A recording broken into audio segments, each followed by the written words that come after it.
নমস্কার বন্ধুরা, কাজল হেসেলে সবাইকে স্বাগত। তো আজকে দোল পূর্ণিমা উপলক্ষে আমার ঘরের গুরুদেব আর আমার গোপু সোনার জন্য কি ভোগ বানালাম আর কিভাবে দিলাম, পুজো করলাম, সব তোমাদেরকে আজকে দেখাবো। তো পুজো করাটা আমি দেখাবো না, যাই হোক কি দিয়ে ভোগ দিলাম সেটাই দেখাবো। তো তার মধ্যে এমনি কিছু অন্নভোগের মধ্যে শুধু ছিল লুচি আর পায়েস, আর এদিকে করেছিলাম মালপোয়া।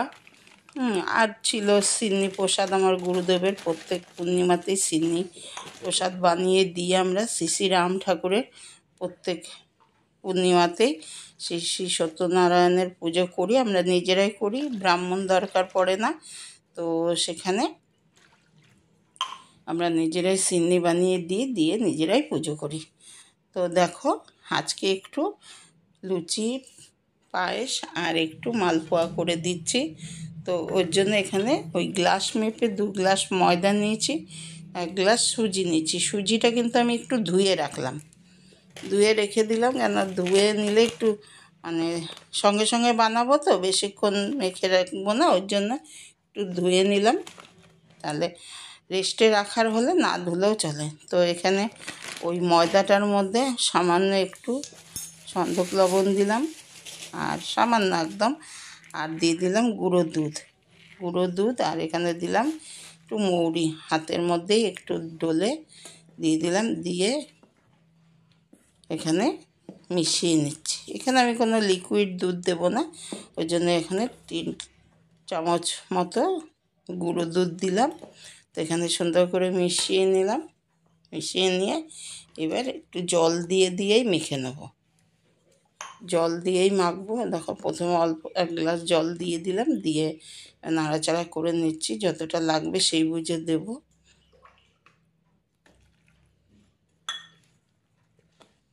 আবারও দিলাম, এইভাবে অল্প অল্প দিয়ে মেখে নেব।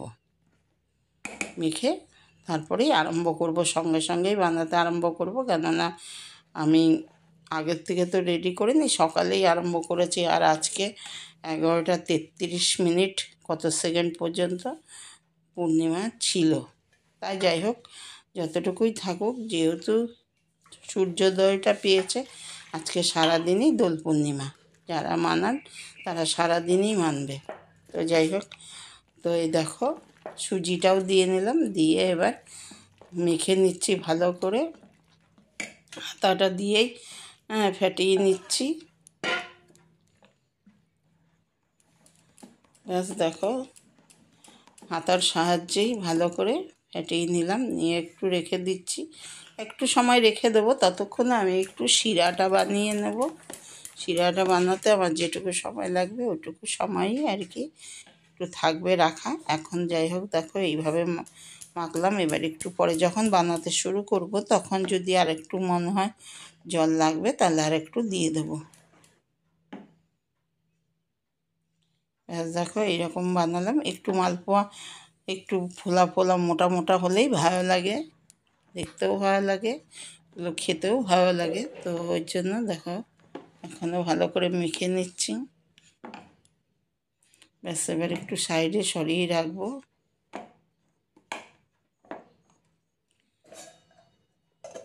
একটু ঢাকা দিয়ে দিলাম, দিয়ে একটু সাইডে সরিয়ে রাখলাম, দিয়ে এবার চিনির শিরাটা বানিয়ে নিচ্ছি।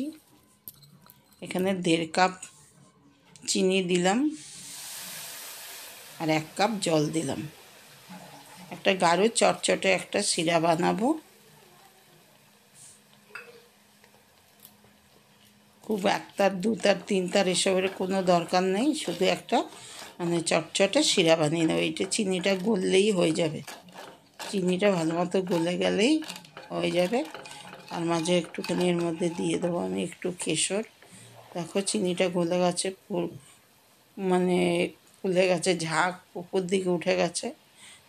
তো এখানে একটুখানি আমি কেশর দিয়ে দিলাম, একটুখানি কালারটা হবে, আর এতে গন্ধটাও ভালো হবে। এর মধ্যে আর আমি ওর জন্য এলাচ গুঁড়ো টুড়ো দিলাম না।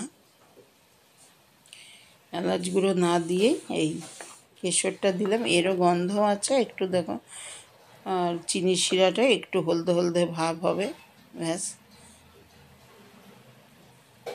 চটচটের শিরাটা আমার রেডি হয়ে গেছে। এবার একটু নাড়াচাড়া করে নামিয়ে রেখে দেবো। গ্যাসটা কমিয়ে নামিয়ে রেখে দিলাম, দিয়ে এবার তেল গরম বসিয়ে দিয়েছি। তো দেখো অনেকটাই গাঢ় আছে, যদি দেখি একটু জল দিতে হয় তো একটু জল দেব। আবারও ভালো করে নাড়াচাড়া করে নিচ্ছি।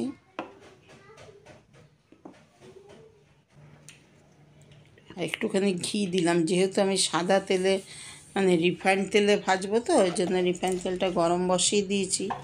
তো ওর জন্যে এর মধ্যে একটুখানি ঘিটা দিলাম, তাহলে কিন্তু খেতে মালপোয়াগুলো ভালো হবে। এই দেখো প্রথমে একটা দিয়ে দেখছি কেমন হয়। একটা দিলাম, নাহলে এখানে এই কড়াইতে ছড়ানো কড়াই তো, এর মধ্যে 2-3টে একসাথে 3-4টে করেও ভাজা যায়, এটাই হচ্ছে সুবিধা। এই দেখো ফুলে গেছে, দেখো ফুলে উঠেছে উপর দিকে। সব সময় একটুখানি সুজিটা দিলে না, একটু সুজিটা যদি একটু ভিজিয়ে দেওয়া যায় না, ভিজিয়ে রেখে দেওয়া যায়, তাহলে কিন্তু মালপোয়া কিন্তু খুব সফট হয়। এই দেখো এটা হয়ে গেল, আমি নামিয়ে দিলাম, দিয়ে কিন্তু ওই শিরার মধ্যে দিয়ে দিলাম। এটাও পরে তোমাদের আবারও দেখাচ্ছি, আরও কয়েকটা ভেজে নিই।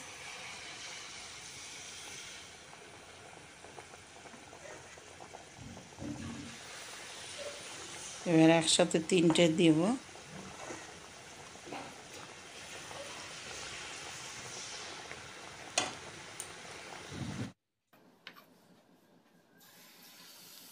ওগুলো তুলে নিয়েছি, আবারও দেখাচ্ছি তোমাদেরকে, দেখো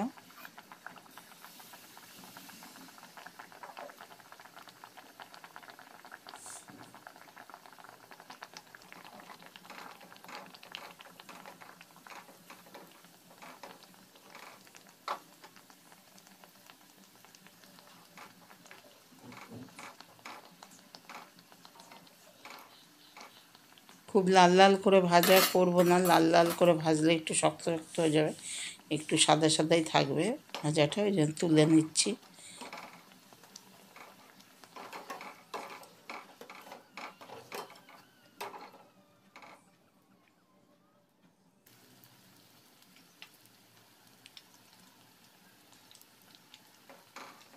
এইভাবে সবগুলো পুরোটাই ভেজে নেব মালপোয়াগুলো। আবারও দিয়ে দিয়েছি, তো এইভাবে 3টে করে আমি ভেজে নিলাম।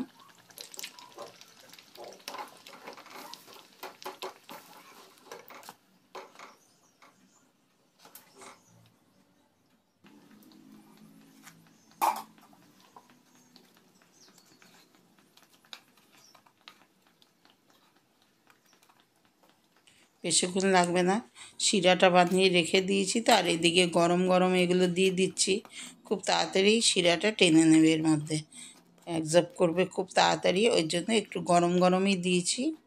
মালপোয়াগুলো গরম গরম দিয়ে দিলাম, আর শিরাটা তো দেখলেই আগে করে নিয়েছি।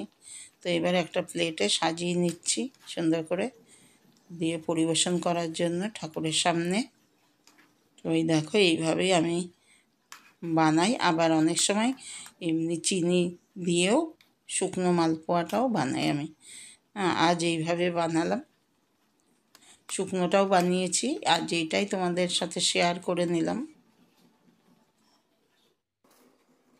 তো দেখো কেমন লাগলো আমার আজকের এই মালপোয়া রেসিপি। যদি ভালো লাগে অবশ্যই একটা লাইক দিয়ে দেখা শুরু করো, আর আত্মীয় স্বজন বন্ধুবান্ধবকে অনেক অনেক শেয়ার করে দিয়ে, আর আমার চ্যানেলে নতুন বন্ধু এলে চ্যানেলটিকে সাবস্ক্রাইব করার অনুরোধ রইল।